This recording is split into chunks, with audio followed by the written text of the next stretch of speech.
Why your first $10,000 is harder than your next $100,000. The first $10,000 is the hardest money you'll ever make. Not because $10,000 is a huge amount of money, but because when you're trying to earn it for the first time, you have almost nothing working in your favor. No reputation, no audience, no proven track record, no network of people ready to help you.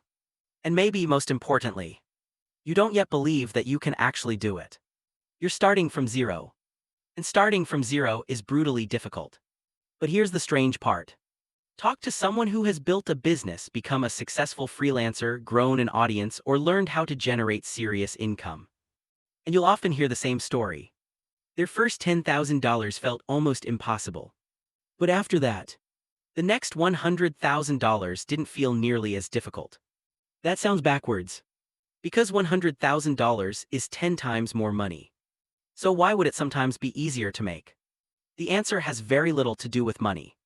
It has everything to do with who you become while earning the first $10,000. And that's what we're going to explore. Because if you're currently struggling to make your first meaningful amount of money, you may be looking at the problem completely wrong. Chapter 1: Money isn't the goal. Most people think the goal is money. Get a better job. Make more money. Build a business. Invest. Become wealthy. But money itself isn't really the goal. Money is the result ***. Think about a surgeon. They don't earn a high income simply because they wanted money badly enough. They spent years developing a rare and valuable skill. Think about an entrepreneur. They don't build a valuable company simply because they wanted a bigger bank balance. They solve problems that people are willing to pay to have solved. Think about a professional athlete. They don't become wealthy because they wished for wealth. They spend thousands of hours becoming exceptionally good at something very few people can do. In every case, value comes first. And money follows value. That's one of the simplest principles in economics. And one of the most ignored. People constantly ask, how can I make more money? But a better question is, what can I become exceptionally good at that other people value? Because the market doesn't reward effort equally. It rewards results. Two people can work equally hard for 10 hours. One might earn $100. The other might earn $1,000. The difference isn't necessarily motivation. It's the value of the problem they're able to solve. Think of it like a tree. You don't create more fruit by staring at the fruit. You grow stronger roots. Skills are the roots. Income is the fruit. And your first $10,000 is the moment you begin discovering which roots actually produce fruit. You learn how to sell, how to communicate, how to solve problems, how to deliver results, how to deal with customers, how to create something people actually want. And eventually, you stop guessing. You discover a process that works. That first $10,000 becomes proof. Proof that you can create value. And exchange that value for money. And once you have proof, your entire mindset begins to change. Chapter 2: The brutal reality of starting from zero. Every successful business started somewhere. Every large YouTube channel had a first video. Every successful freelancer had a first client. Every respected consultant had a first customer. Every entrepreneur who eventually became successful once had. *0. 0 customers. 0 testimonials. 0 reputation. 0 audience. 0 trust. And this is where people make one of their biggest mistakes. They compare their beginning to someone else's middle. You see a creator with 5 million subscribers. But you don't see the videos that got 50 views. You see a company making millions. But you don't see the years when nobody wanted their product. You see a successful freelancer charging thousands of dollars. But you don't see the hundreds of proposals they sent when nobody knew their name. Success hides the beginning. And because we only see the final result, we assume the journey was easier than it actually was. It wasn't. When you're earning your first $10,000, you're solving problems you've never solved before. Where do I find customers? How much should I charge? How do I convince someone to trust me? How do I handle rejection? How do I know whether this idea is actually good? How do I stay motivated when nothing seems to be happening? And the difficult part is, you have to learn many of these things at the same time. Sales, marketing, communication, negotiation, time management, decision-making, problem-solving, resilience. You make mistakes. You waste time. You choose the wrong strategy. You talk to the wrong customers. You build things nobody wants. And you get rejected. A lot. But here's the important part. Those mistakes aren't necessarily failures. They're tuition. You're paying to learn. Every rejection teaches you something. Every failed attempt gives you information. Every uncomfortable conversation makes the next one easier. Every small success tells you what works. And eventually, all those lessons start connecting. That's when something changes. You're no longer the same person who started. You now know things that cannot be learned from watching another 100 motivational videos. You've experienced them. And experience changes people. Chapter 3, the real battle is psychological. Here's something most people don't talk about enough. You can know exactly what to do. And still not do it. You can watch hundreds of videos about business. Read dozens of books. Study marketing. Learn sales. Understand investing. And still remain exactly where you started. Why? Because the biggest obstacle isn't always information. It's psychology. When you start something new, you don't know whether it will work. You don't know whether people will buy. You don't know whether you're good enough. You don't know whether your effort will eventually pay off. And your brain hates uncertainty. That's why people procrastinate. They wait until they're ready. They wait until they have more knowledge. They wait until they have the perfect idea. They wait for confidence. But here's the problem. Confidence usually doesn't come before action. It comes from action. Your first sale creates confidence. Your first client creates confidence. Your first successful project creates confidence. Your first positive review creates confidence. Every small win gives your brain evidence. Evidence that says, maybe I actually can do this. And that's why earning the first $10,000 can feel so emotionally exhausting. You're fighting two battles. One is external. Finding customers. Creating value. Making sales. Delivering results. The other is internal. Fear. Doubt. Impatience. Comparison. The fear of looking stupid.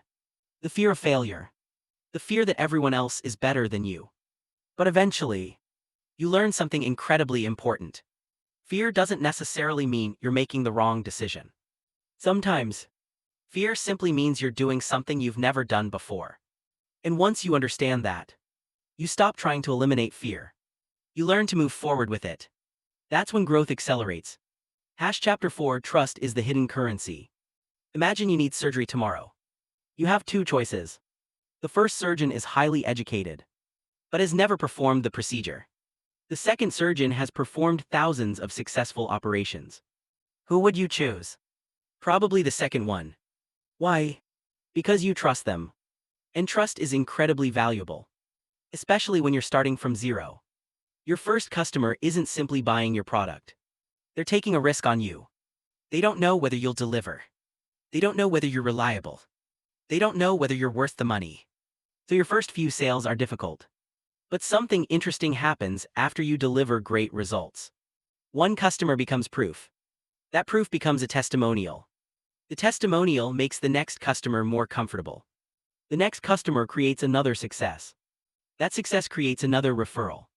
And eventually, you don't have to convince everyone from scratch. Your reputation starts doing some of the selling for you. This is why successful people often appear to have an unfair advantage. And in a way, they do. But that advantage wasn't given to them. They built it. It's called *** trust. Every promise you keep adds to it. Every problem you solve adds to it. Every satisfied customer adds to it. And trust compounds. At first nobody knows you. Eventually people know your work. Then people recommend your work. And finally, people seek you out. That's a completely different position from where you started. Chapter 5, the invisible wealth you're building. Now imagine two people have exactly $10,000. One received it unexpectedly. The other earned it over 2 years by building a skill-based business. Their bank accounts look identical. But their situations are completely different. Because one person has $10,000. The other has the ability to create $10,000. And that ability may be worth far more. This is the invisible wealth people don't see. When you're working toward your first $10,000, you're building assets that don't appear on a bank statement. Discipline. Because you learn to work even when motivation disappears. Communication. Because you learn how to explain your ideas clearly. Sales. Because you discover how to connect a problem with a solution. Decision-making. Because you learn that not every opportunity deserves your attention. Resilience. Because rejection becomes normal. Pattern recognition. Because you start seeing opportunities you couldn't see before. And then there's confidence. Not fake confidence. Not motivational confidence. Evidence-based confidence.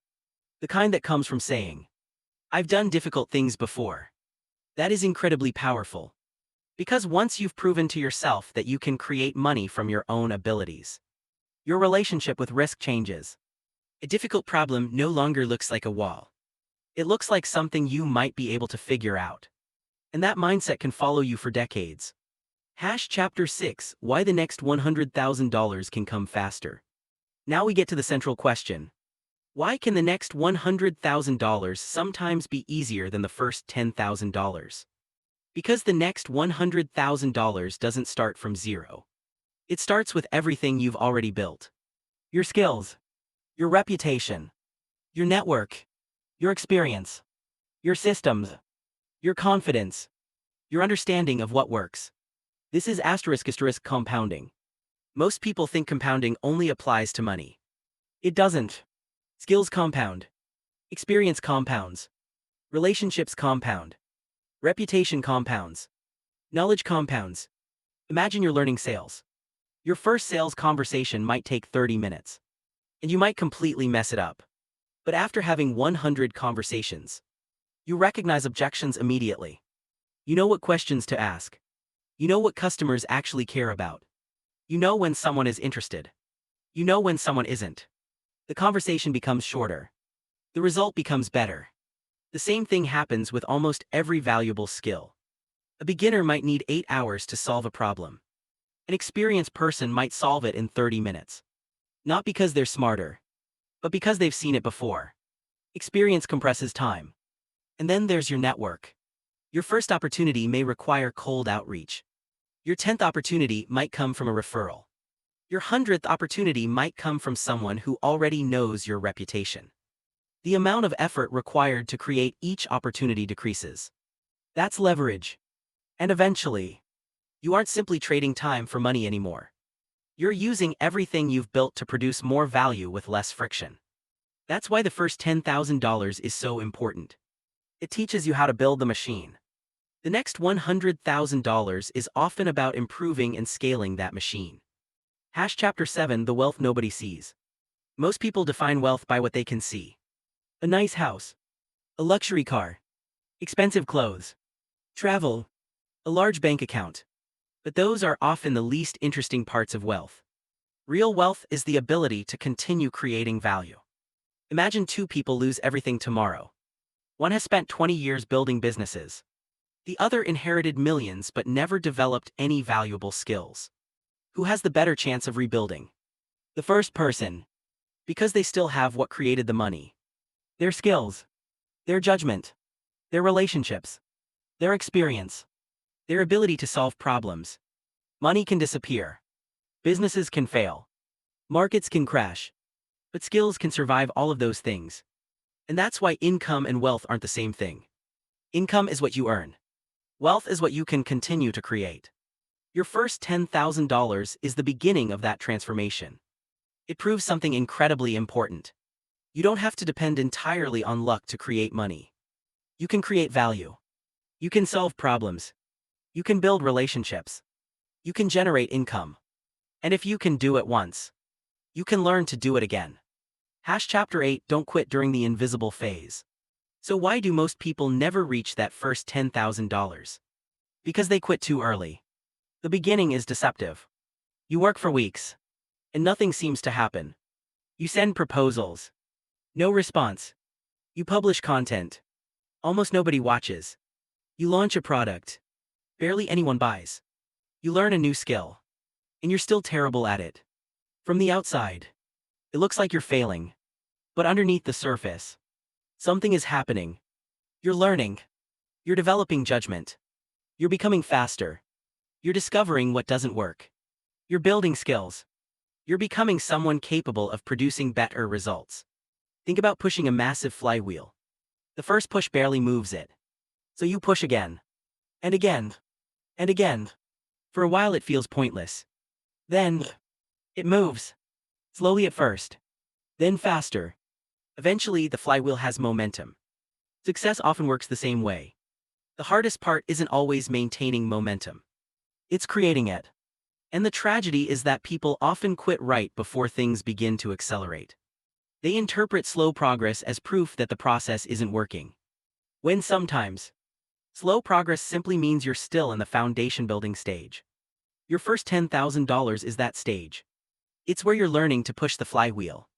And once momentum arrives, the game changes. Final chapter: the person you become. Imagine meeting two versions of yourself. The first version has never earned money outside a regular paycheck. The second has earned their first $10,000 through their own skills. They might have the same education, the same age, the same background, but they're not the same person anymore. One waits for opportunities. The other knows how to create them. One fears rejection. The other has survived it hundreds of times. One wonders, can I actually do this? The other already has proof. And that's why the first $10,000 matters. Not because $10,000 makes you rich. It doesn't. The money itself can disappear quickly. What matters is what you had to become to earn it. You had to learn. You had to sell. You had to communicate. You had to make decisions. You had to deal with rejection. You had to keep going when nobody was watching. You had to create value before anyone guaranteed you a reward. And somewhere along the way, you became different. More capable. More confident. More experienced. More resilient. And now when the next challenge appears, you don't look at it from the perspective of someone starting from zero. You have evidence. You have skills. You have experience. You have relationships. You have a reputation. You have a process. That's why the next $100,000 can feel easier. Not because money suddenly becomes easy, but because you are no longer the person who struggled to earn the first $10,000. So if you're currently working toward your first $10,000, don't obsess over the number. Focus on what the number is forcing you to become. Build the skill. Solve the problem. Find the customer. Make the sale. Learn from the rejection. Improve the process. Do it again. And again. Because you're not just building a bank account. You're building the ability to create value for the rest of your life. And once you develop that ability, the money is no longer the most important thing you've gained. You are